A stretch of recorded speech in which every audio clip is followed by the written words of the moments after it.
ইয়া'মুরুহুম বিল মা'রুফি ওয়া ইয়ানহাহুম 'আনিল মুনকার। রাসূল পাক সাল্লাল্লাহু আলাইহি ওয়াসাল্লামের কিছু গুরুত্বপূর্ণ রাসূলুল্লাহ সাল্লাল্লাহু আলাইহি ওয়াসাল্লামের কিছু গুরুত্বপূর্ণ বৈশিষ্ট্য এই আয়াতের মধ্যে আল্লাহ তাআলা আলোচনা করেছেন। ১ম নম্বর আল্লাহ তাআলা বলতেছেন, ইয়া'মুরুহুম বিল মা'রুফ। রাসূলুল্লাহ ১ম বৈশিষ্ট্য হচ্ছে তিনি মানুষের সৎ কাজের আদেশ দেয়। ২য় নম্বর ওয়াইয়ানহাহুম আনিল মুনকার। ২য় নম্বর হচ্ছে রাসূলুল্লাহ তিনি মানুষকে অশ্লীল কাজ থেকে বিরত রাখে। ওয়াইউহিল্লু লাহুমুত তাইয়্যিবাত। ৩য় নম্বর বলতেছেন রাসূলুল্লাহ সাল্লাল্লাহু আলাইহি ওয়াসাল্লাম পবিত্র জিনিসটিকে তার উম্মতদের জন্য কিছু জিনিস তিনি হালাল করে দেন। ওয়াইউহাররিমু আলাইহিমুল খাবাইসা। ৪র্থ নম্বর অপবিত্র বস্তু থেকে তার উম্মতের জন্য হারাম করে দেন। এরপরে আল্লাহ সুবহানাহু ওয়া তাআলা বলতেছেন, ওয়ায়াদারু আনহুম ইসরাহুম, এবং তিনি তার উম্মতদের জন্য মানুষের ওপর থেকে যত বোঝা রয়েছে, ভারী যত জিনিস রয়েছে, সমস্ত বোঝা তার উম্মতদের ওপর থেকে সরিয়ে দেন। এইজন্য হাজিরিন, ওয়ায়াদারু আনহুম ইসরাহুম, উম্মতের যে জিনিস কষ্ট হবে বিদায় রাসূলুল্লাহ সেটাকে হালকা এবং লঘু করে দেন। এইজন্য আমরা একটি গুরুত্বপূর্ণ একটি হাদিস আমরা শোনার চেষ্টা করব। রাসূলুল্লাহ সাল্লাল্লাহু আলাইহি ওয়াসাল্লামের প্রখ্যাত একজন সাহাবী, ওনার নাম হচ্ছে হযরতে আবু হুরায়রা রাদিয়াল্লাহু তাআলা আনহু। তিনি বলেন, আমরা একদিন রাসূলুল্লাহ সাল্লাল্লাহু আলাইহি ওয়াসাল্লামের দরবারে উপস্থিত ছিল। এক জনৈক ব্যক্তি রাসূলুল্লাহর দরবারে আসলেন। আসার পর ফাকালা ইয়া রাসূলুল্লাহ সাল্লাল্লাহু আলাইহি ওয়াসাল্লাম। রাসূলুল্লাহ সাল্লাল্লাহু আলাইহি ওয়াসাল্লামকে বললেন, হালাকতু ইয়া রাসূলুল্লাহ, আমি ধ্বংস হয়ে গিয়েছি। ক্বালা, রাসূলুল্লাহ বললেন, মা লাকা, তোমার কি হয়েছে?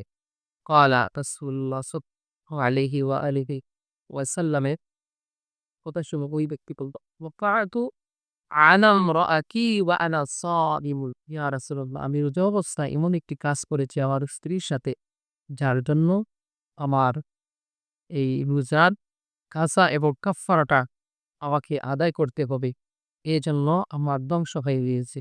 রাসূলুল্লাহ সাল্লাল্লাহু আলাইহি ওয়াসাল্লাম এই কথা শুনে ফাকালা রাসূলুল্লাহ সাল্লাল্লাহু আলাইহি ওয়াসাল্লাম, তিনি বললেন, রাসূলুল্লাহ, হাল তাজিদু, তাহলে তুমি পারবে কি রাকাবাতান তু'তিকুহা, তুমি কি গোলাম আযাদ করতে পারবে? ফাকালা, তিনি বললেন, লা ইয়া রাসূলুল্লাহ, আমি এই সামর্থ্য আমার নাই, আমার টাকা পয়সা নাই, সম্পদ নাই, আমি এই কাজ করতে পারবো না। ক্বালা, অতঃপর সে বলল, ফাহাল তাস্তাতিউ আন তাসুমা শাহরাইনি মুতাতাবি'আইন। রাসূলুল্লাহ বললেন, তাহলে তুমি ২ মাস একাধারে রোজা রাখো। যদি রোজা রাখতে পারো তাহলে তার কাফারা আদায় করে দাও। ক্বালা, সে বলল, লা ইয়া রাসূলুল্লাহ, আমি তাও পারব না, আমি অসুস্থ মানুষ। ক্বালা, অতঃপর রাসূলুল্লাহ বললেন, ফাহাল তাজিদু ইত'আমু সিত্তিনা মিসকিনা, তাহলে তুমি ৬০ জন মিসকিনকে ২ বেলা খাবার খাইয়ে দাও পেট ভর্তি করে, তাহলে তার কাফারা আদায় হয়ে যাবে। ক্বালা, সে বলল, লা ইয়া রাসূলুল্লাহ, আবার এমন কোন সামর্থ্য তো আমার কাছে নাই, সেজন্য আমি করতে পারব না। ফাকালা, ক্বালা, অতঃপর ফামাকাসান নাবিয়্যু সাল্লাল্লাহু আলাইহি ওয়াসাল্লাম, অতঃপর আমি রাসূলুল্লাহ সাল্লাল্লাহু আলাইহি ওয়াসাল্লামের সামনে বসে পড়লাম। ফাবাইনা নাহনু আলা যালিকা, নাহনু আমরা, আলা যালিকা আমরা রাসূলুল্লাহর সামনে উপস্থিত ছিলাম। উতিয়ান নবী সাল্লাল্লাহু আলাইহি ওয়াসাল্লাম, রাসূলুল্লাহর কাছে হঠাৎ এক ব্যক্তি আগমন করলেন। বিআরাকিন ফিহা তামরুন ওয়াল আরাকুল মিথল। বিআরাকুন, আরাকুল শব্দের অর্থ হচ্ছে যে এক বিআরাকিন বিআরাকিন বিআরাকিন ফিহা তামরুন ওয়াল আরাকুল মিথল। রাসূলুল্লাহ সাল্লাল্লাহু আলাইহি ওয়াসাল্লামের সামনে ওই ব্যক্তি, এক ব্যক্তি এক টুকরি খেজুর নিয়ে এলেন। অতঃপর আনা, তিনি বললেন, রাসূলুল্লাহ বললেন, আইনা সাইল, প্রশ্নকারী ব্যক্তি তুমি কোথা? ফাকালা, সে বলল, ইয়া রাসূলুল্লাহ, আনা, আমি এখানে। ক্বালা, রাসূলুল্লাহ সাল্লাল্লাহু আলাইহি ওয়াসাল্লাম বললেন, খুযহা, তুমি কি এই খেজুরগুলা তুমি গ্রহণ করো, ফাতাসাদ্দা, তুমি সেটা সদকা করে দাও বিহি। ফাকালা রাজুল, ওই ব্যক্তি বলল,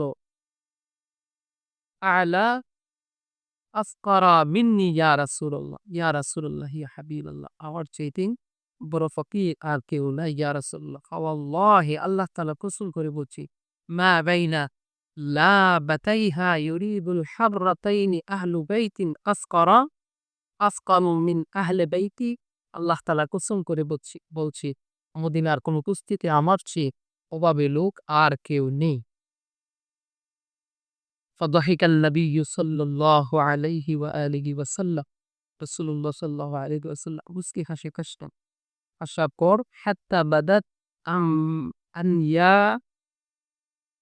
হাত্তা বাদাত আনিয়াবুহু। এমন অবস্থায় তিনি মুচকি হাসলেন, তার দাঁতের ভেতর দিক থেকে কিছু দাঁত মোবারক বের পেয়ে গেল। সুম্মা অতঃপর রাসূলুল্লাহ বললেন, ক্বালা আত'ইমহু, তুমি সেটা ভক্ষণ করে নাও, এই খেজুরগুলো আহলাকা, এবং তোমার পরিবারকে তুমি এই খেজুরগুলো বিলিয়ে দাও। তুই তোমার পরিবার মিলে খেজুরগুলো খেয়ে নাও, তোমার কাফারা আদায় কইরা।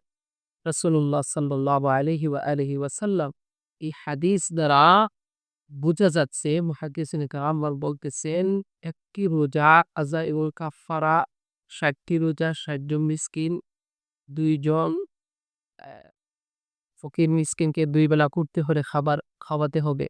এইরকম একটি কাফারা এবং কাজা এবং কাফারা থেকে রাসূলুল্লাহ আস্তে, আস্তে সংক্ষেপ করে একেবারে তার কাফারাটা কিছু খেজুরের বিনিময়ে, তাও আবার তিনি নিজে খেয়ে ফেলবে, সেটার কাফারা আদায় হয়ে যাবে। অর্থাৎ এই আয়াত দ্বারা সাবিত করা হয়েছে ওয়ায়াদারু আনকুম ইসরাহু। রাসূলুল্লাহ উম্মতের জন্য অনেক ধরনের কষ্টশীল কাজ রাসূলুল্লাহ সহজ করে দেন, যাতে উম্মতের কষ্ট না হয়।